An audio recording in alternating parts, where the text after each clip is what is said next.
everybody. Welcome to the Hallmarkies podcast. And we're so excited today. We have another author with us. We love talking with authors. And we're talking with the author behind the novel that has been turned into the Chicken Sisters series for Hallmark Plus. We have KJ Dell'Antonia here. And KJ, thanks so much for coming on and talking with us. Thank you so much for having me. I am delighted. Yeah. So this is your first time on the podcast. So I'd like to give you a chance to introduce yourself and tell us a little bit about how you first got inspired to start writing.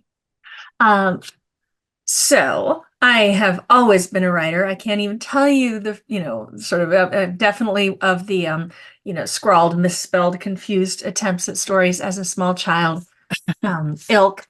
But I followed like the usual sort of I am scared to actually do what I want track. And I went to law school and I practiced law for some years in a variety of ill-fitting jobs. And then I decided, okay, I'm ready. I'm gonna be a writer now.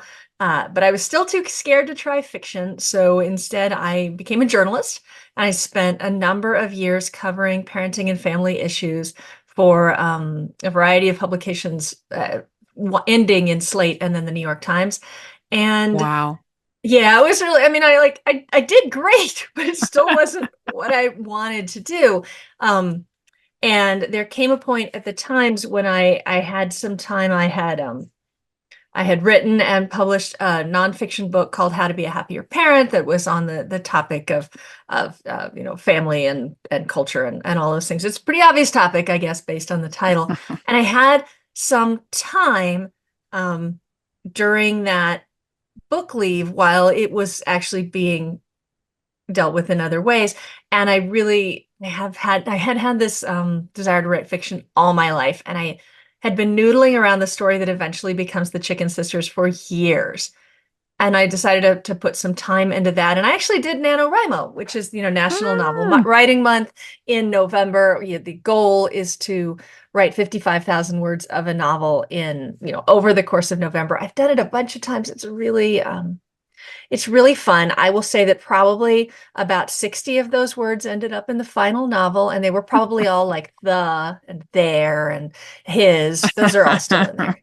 Yeah, But yeah. still, it was a start. It takes me a while to I've process my done way through I've done writing. NaNoWriMo a couple times. Not anymore since I started on the podcast because I'm just too busy in November covering Hallmark movies now. But when I did do it, it was, I think, just forcing yourself to write every single day, I think is what's the most helpful about it. Hmm. You Yeah, know? and to try to, find your way through an entire story, not just, Yeah.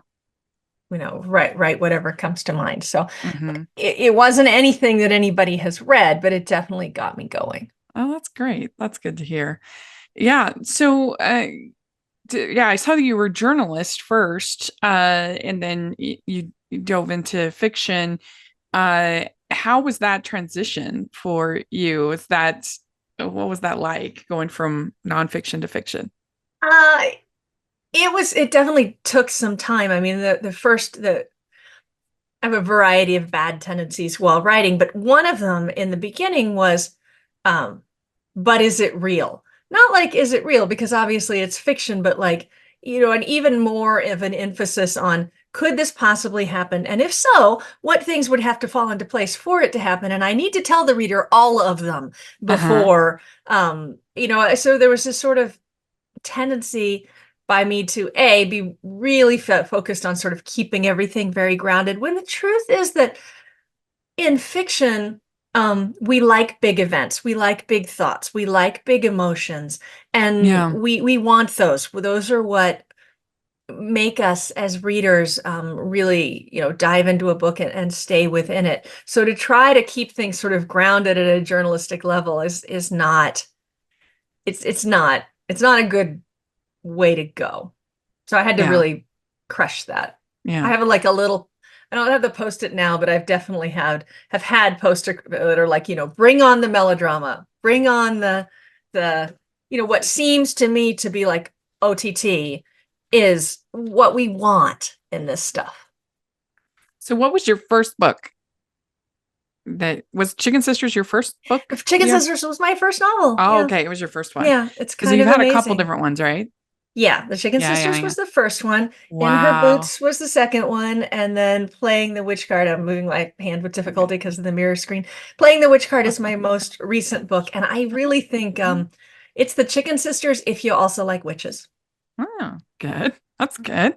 Well, how were you able to get that first book published and off the ground? Like that's what seems like because would be the hardest one once because you don't have those contacts, you don't have those. Like, how did you make it happen? Well, you are right. That is a hard time. And I will say that as somebody who spends a lot of time with new and debut writers now, agents are reading. People want new voices and they want new books, and it is more than possible to break in. It's not who you know. That said, I knew a lot of people. Mm, I had been a writer for the New York Times for some time. I had a published non actually I had two not published nonfiction books. I knew I had an agent who didn't represent fiction, so I was going to need a new agent. But I knew that people would read this, which I think is kind of one of the barriers to entry when you're a debut writer, is that you have to have a good enough like pitch to get yeah. people to read your draft. I knew that I would get people to read it. My problem was that they wouldn't read it twice. So I had one shot to say, hey, I could be a novelist. And I felt like if I didn't hit it the first time, probably they Yeah. were just I was gonna be dismissed even faster than somebody coming out of nowhere. So I worked with a freelance editor. I worked really hard to make this as good as possible before I even gave it to my actual agent who already represented me, even though I know she wasn't going to represent fiction, because I knew that then Yeah. she would suggest someone else that might Right. want to represent it. And that, as it turned out, is what happened. Oh. So did you grow up with a love of reading? Any Yeah, of favorite course. novelists growing up? Oh, novelist growing up has to be Anne of Green Gables. I mean, the novel Bella Mm, Montgomery, but yeah, I'm a total yeah. Anne girl. Absolutely, also with the Little House books, all those things. Uh-huh. I was a fantasy reader too, so E. Nesbit and Edward Okay. Eager and Arthur Ransom, which were these like adventurous British children who did all kinds of, had all these siblings and all these friends and all these outdoor adventures. And I was an only child with a big stack of books who kept getting moved around the country by her father's tendency to get new jobs. So, all my friends were in the covers. Yeah, nice. Yeah, those are some. I mean, I love Anne of Green Gables as well. As one of my favorites growing up, and I love Little Women. That was another favorite. Oh yeah. Yeah. Oh yeah. Hmm. I mean, Emily of New Moon might be even better than Uh-huh. Anne because she keeps writing, whereas Anne, gives it up in favor of having children, which, okay. You like make your choices. Yeah. Yeah. Ho, ho, ho. We'd like to take a second and thank our sponsor for this episode of the podcast. It's the Hallmarkies Patreon. Do you love Hallmarkies podcast, especially at Christmas? Do you enjoy the holiday previews, recaps, interviews, and bonus episodes? If the answer is yes, please consider supporting the Hallmarkies Patreon. We need your help to do what we do both during the Christmas season and all year round. But not only do you help a podcast led by strong, independent women by becoming a Patreon, you get to become a part of the Hallmarkies family. Starting at only $2 a month as a patron, you will have access to our Facebook Patreon group where we talk about the movies, shows, and more all year. We also have many monthly patron watch alongs with guests like Lacey Chabert, Natalie Hall, Paul Campbell, Mary Lou Henner, and more, giving their behind the scenes details of their films. As a patron, you also have the chance to provide input into the podcast and even join us at different tiers. So this Christmas season, spread some cheer to the Hallmarkies Patreon and become a member today. You won't regret it. Go to patreon.com/hallmarkies to learn more. That's patreon.com/hallmarkies. So would you consider yourself a pantser or a plotter? I am a plotter. Uh-huh.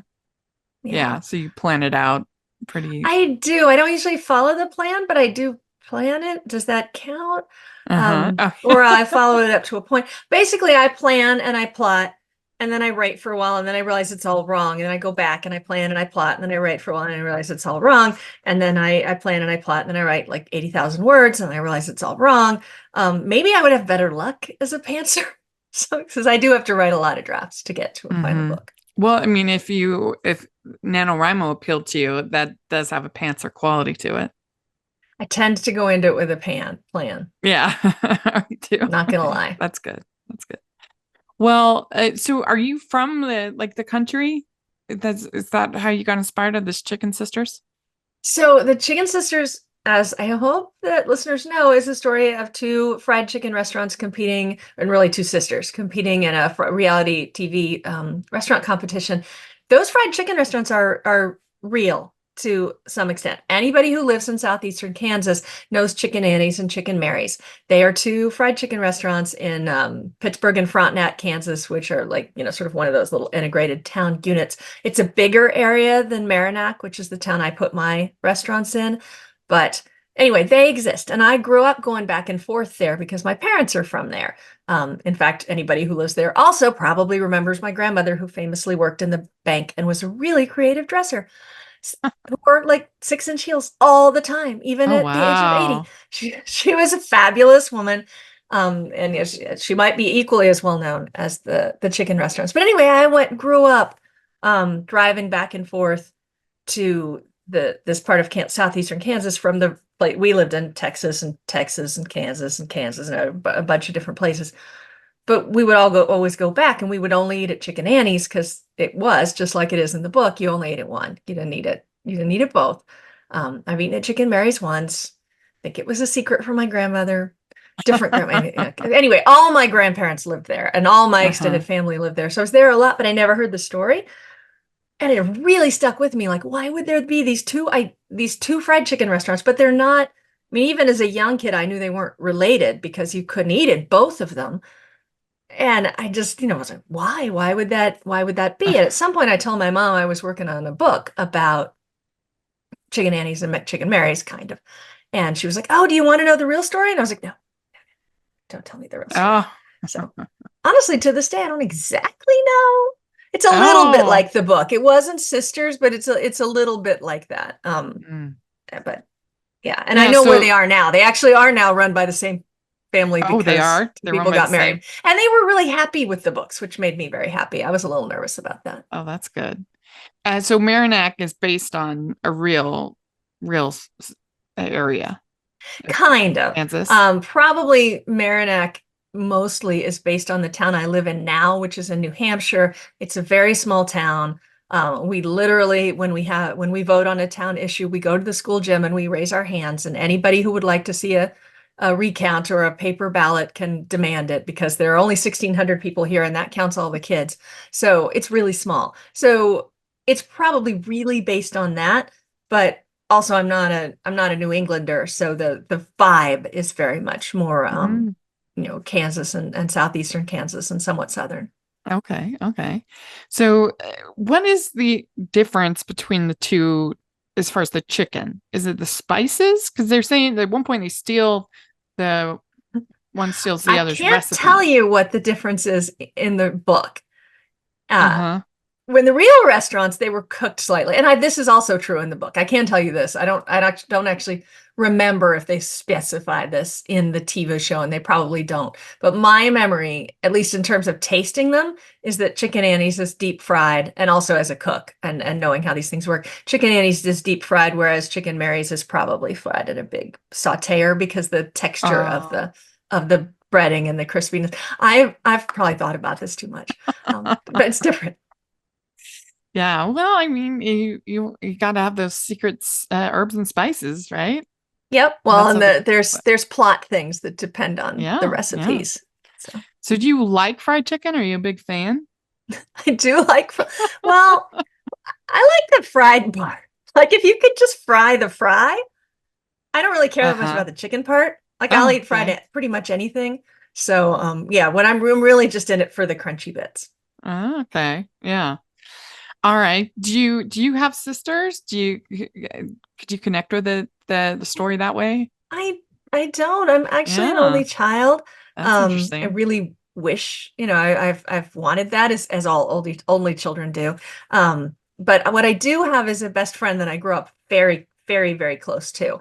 And we had kids at like basically exactly the same time. And a big um thing in the book is Amanda and May are definitely judging each other's parenting choices, but the TV show, May's not a parent yet, but they're still judging each other's life choices. And my bestie and I we made very different life choices. And as young, not even young adults, not like in our 20s, but like in our early 30s when we were really settling into that, we really did have a lot of conflict around sort of, if I did something different than you, does that mean you think I'm wrong?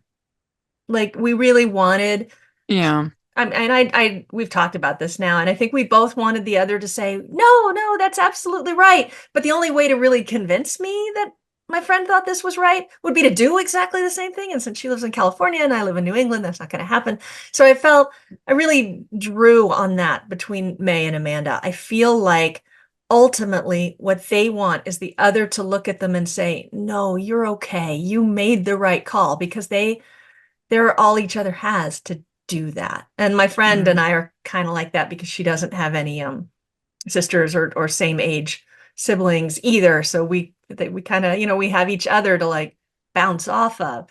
And when you're the person that you want to bounce off of isn't giving you approval, it feels terrible. And I think that's really where May and Amanda went wrong in their young adulthood. Were you nervous at all about like family and friends reading the book that they would like identify too much maybe with parts?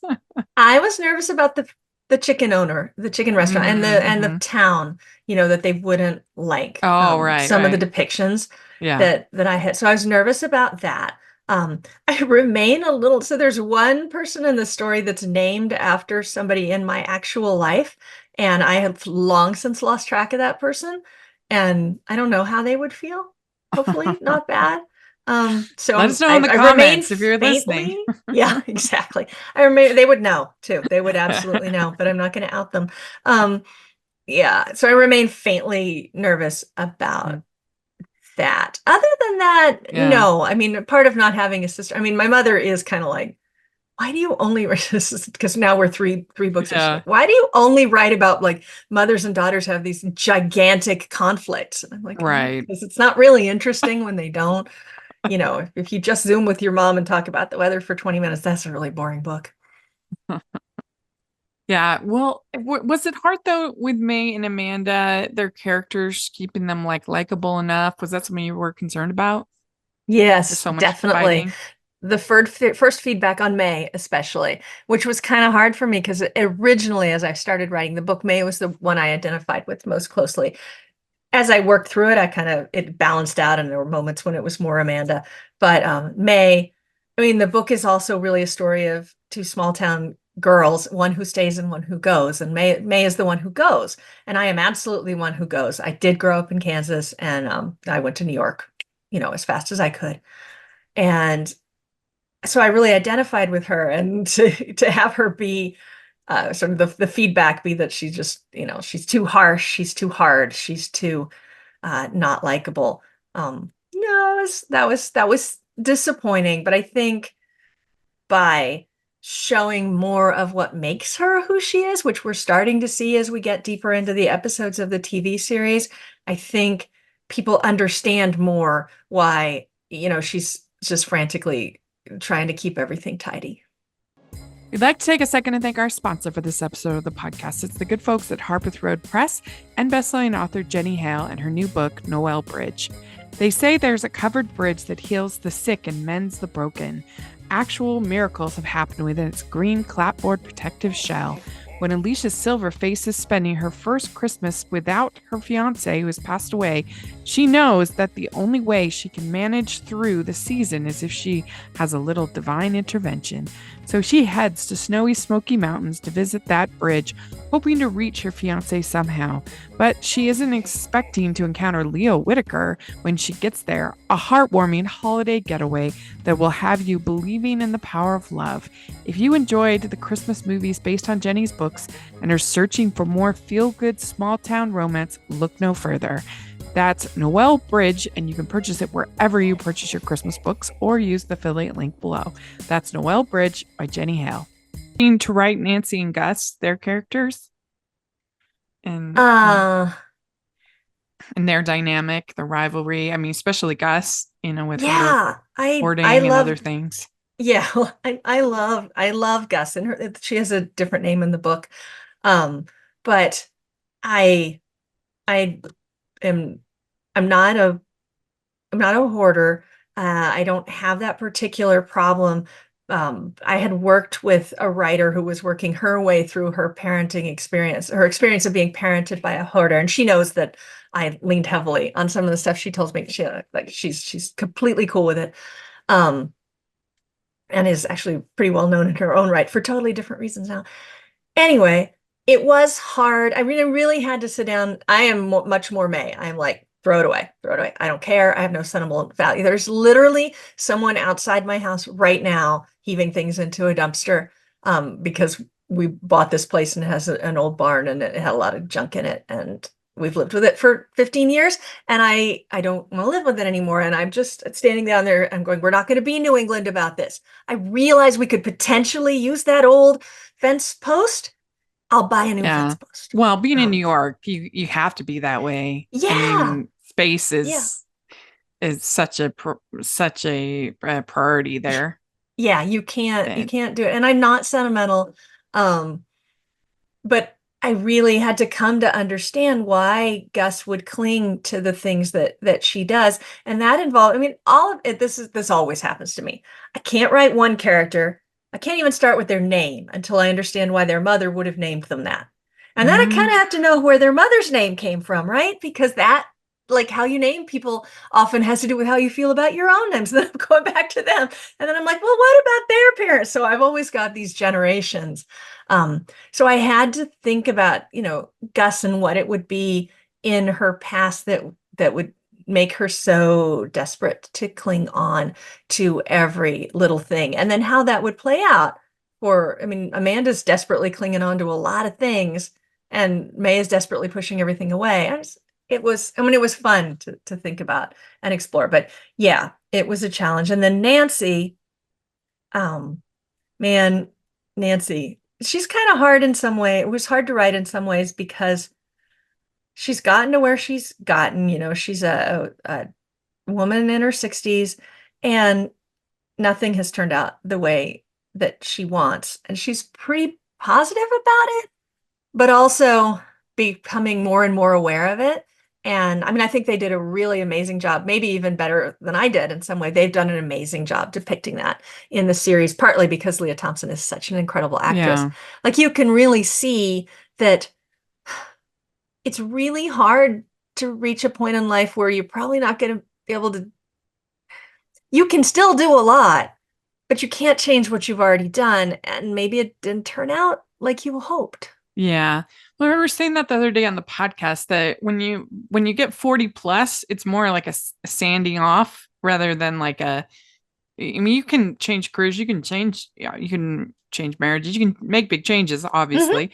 But like as far as your core personality and like who you like to spend time with and what your interests are, things like that. Like I Yep. feel like it's more sanding off than like major changes, Yeah, I did you have know. the most amazing story about a fiber artist. The other was a friend of mine was telling me about his mother, who her name is Cheryl Costley, and at age 55, she took her first fiber arts class. And now she's like she's in her 80s and she's Yeah. this sought after artist. And he's like, we can't have dinner with her because she's like, I don't know, I'm Yeah. arranging a show and then I've got to do some work and I'm conceptualizing today. So I really can't spend. He's like, Yeah. she's Well, I busier mean, than I am and I'm a doctor. It's it's amazing. I it's love it. true. Like Julia Child, she didn't finish Cordon Bleu until she was 40. Right. So, and especially like during that like post-war sort of time period, Yeah. because there were a lot of people who kind of got started a little later. It's like you either got married really young, and or you like my grandma didn't get married till she was 32, I think it was. Which And was she ended up so old then. yeah, she ended up with 8 kids. Wow. I know. Yeah. Amazing. But Yeah. But I mean, here's Nancy and she's looking at Frank Jr. And yeah, I mean, even in the book where he is not around, that did not come out the way that was not what she wanted for him. right, right. It's not who she, and I don't know, she's kind of stuck in this. place. She doesn't have any, or she's never let herself think about going anywhere. And that's a hard character. I mean, I'm much more May. I'm a dynamic, forward-facing, let's change things, let's fix all the things kind of person. So it is hard for me to write a character who um, is not unhappy that they're stuck, even though they're a little unhappy with sort of some of the details around it, or is just determined. I think the best thing to say about her is that she's determined not to be unhappy, and I think that I can relate to. She's like, nope, this is what I got. I'm gonna be happy about it, and that's where I sort of found myself in Nancy. You must have been over the moon when it got picked by Reese for the Yeah. book club. Oh my gosh. You just Yeah. freak out. Yeah, that was amazing. It was also 2020, so we had not had a lot of great news. And Yeah. when my editor called me, I was quite convinced that she was calling me to cancel a publication because I wouldn't have been the first, or at the minimum to be like, well, maybe 2021, and at that point Right. it was sort of really mid. We were all really low at that point. So to get Yeah. that very different news was just incredible. Yeah. That's so cool. So then so what's been this process for Hallmark adapting it? Do they just how involved were you, or if involved at all? When did you get that news? What was that process been like? Well, I wasn't involved in the adaptation, other than to be very fortunate in the person who picked it. So I the way this works is that a producer picks, options your book. And all that means is that they pay you a certain amount of money so that if anybody's going to make anything out of it, it's them. And I did talk to him beforehand and I thought he was delightful and fabulous, but I also thought, and also this will never happen because I can't tell you how many friends I have whose books have been optioned. It's fairly normal. Yeah. That piece of it happens to a lot of people, and it's also not, it's like a nice chunk of change, but it's nothing major to option a book. So Yeah. they sat on it for a couple of years, and we literally were about to take the option back because they renewed it 1 year, and then I think it was the night before the option expired. He either called me or emailed me and said, oh, actually, we have Hallmark interested in this, and could we have another 30 days to try to put something together? And it was December. So I was like, yeah, sure. I mean, nobody's going to do anything with this in December. And even at that point, I really didn't believe in this. I have a friend whose book was optioned, and the night before filming, the lead had a bad dream and decided she wouldn't want to do it. Oh And that was my the end of it. gosh. And so I was just like, okay, yay, Hallmark, sure. That would be wonderful. I mean, because it would be Yeah. amazing because Hallmark is incredible. I didn't believe it. So I That's didn't true. believe You in this never know. forever. I don't know if you followed this whole thing with Joaquin Phoenix. He was signed on to do this Todd Haynes directed film, and they'd worked together in the past, and it got all the way up to like I think the week of filming, and for whatever reason he just decided he didn't want to do the movie anymore, and so now they're like there's all lawsuits and mess and Yeah. everything. But yeah, you never know until that. You really never know. And I don't know. I just didn't. I'm always telling my kids it doesn't hurt more if you hope for something and it doesn't happen, than if you don't hope. Like it doesn't actually make anything better. I think it was more than I just was not expecting anything.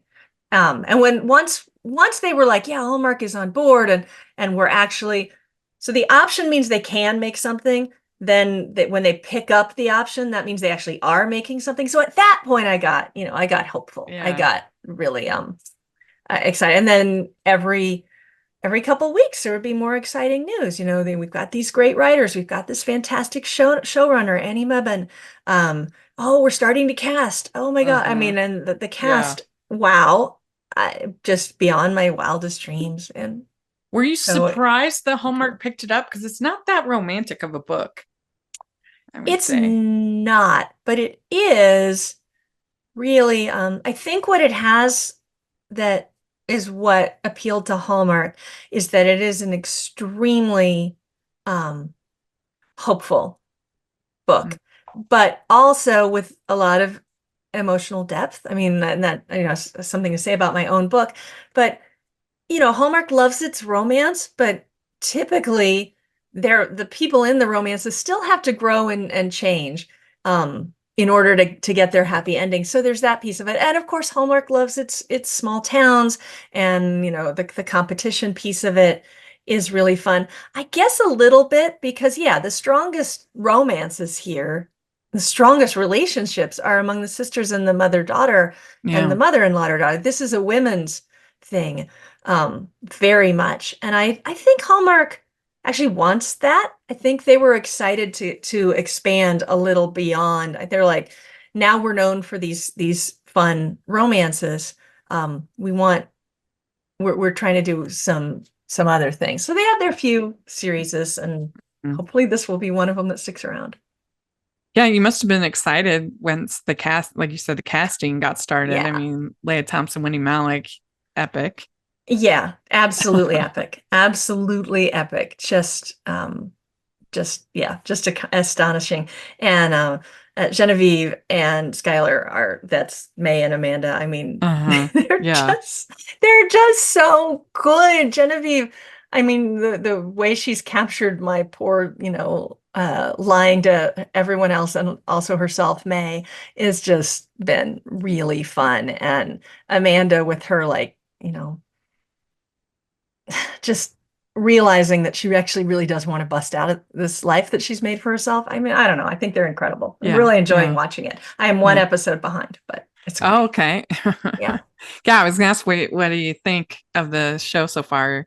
I love it. Yeah. It's really cute. It's really yeah, Did it's just did you amazing. get to go on set at all, or? I did. I got to spend a couple days on Oh. set. I have 4 kids, and I took my younger daughter, who is still, she's in her last year of high school. And we went and we sat and we watched the process. And I had never been on a TV set before. And it was really amazing to see the way everybody worked together to create the scene. Uh-huh. I don't know what I envisioned. I don't know if I envisioned anything, but as we watched, we saw once the film one scene, which hasn't come out yet, so I won't spoil it, but it had easily 15 characters. I mean, it had almost all the characters in it, all the main characters except May.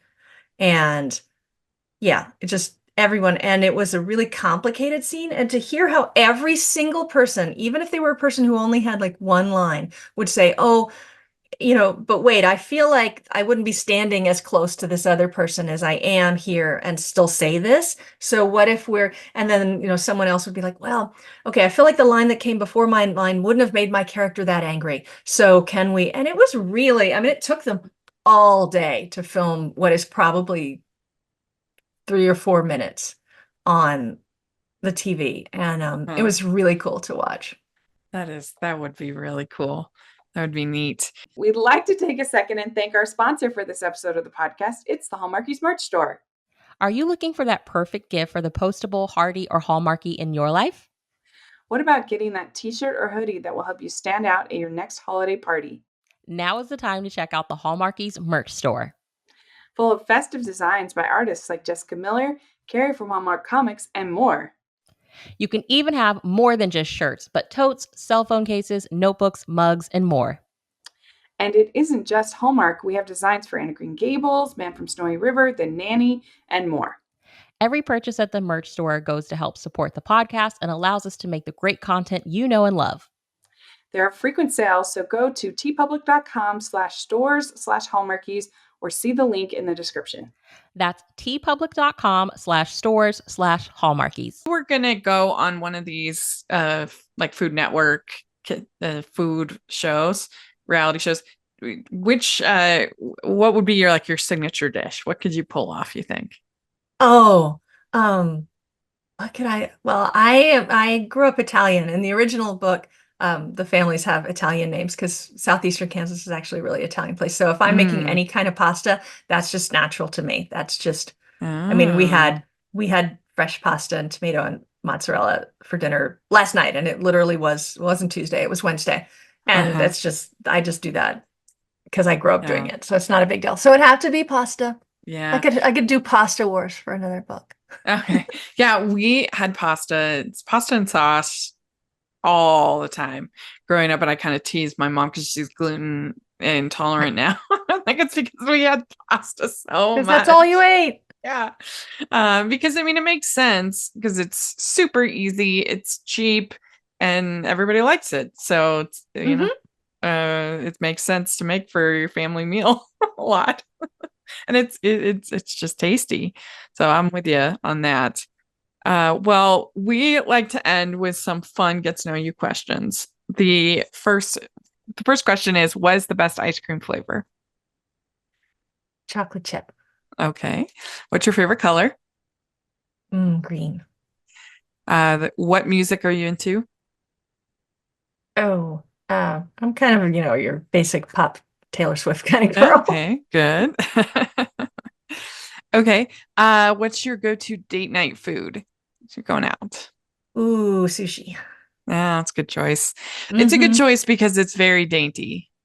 Yeah, and Like you're not going to spill on you it's very easily. special. It's a Yeah, night it's out. I mean, true. actually, we did as a family during the pandemic learn to make sushi, but that's different. That's not, and I love they just put it's like a little party Yeah, on a dish. It's pretty. because you wouldn't want to do fried chicken on a date because it's too messy. You're gonna get all over your hands. Like you don't want that on a Yeah. date.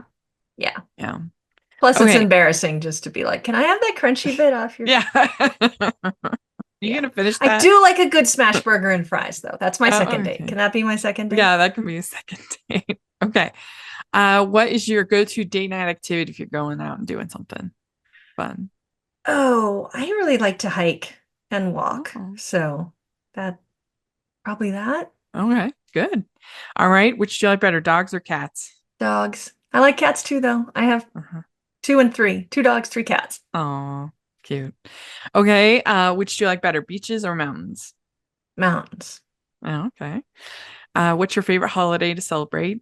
Halloween. Oh, nice. Do you have your peak costume, your best costume? Oh, I do tend to go witch, and I was excellent at Okay. dressing children. I was the annoying person who put small children in, not like hand sewn costumes because I can't do that. They were primarily cardboard box based, but we did a lot of cardboard box and duct tape kind of Oh, nice. situations.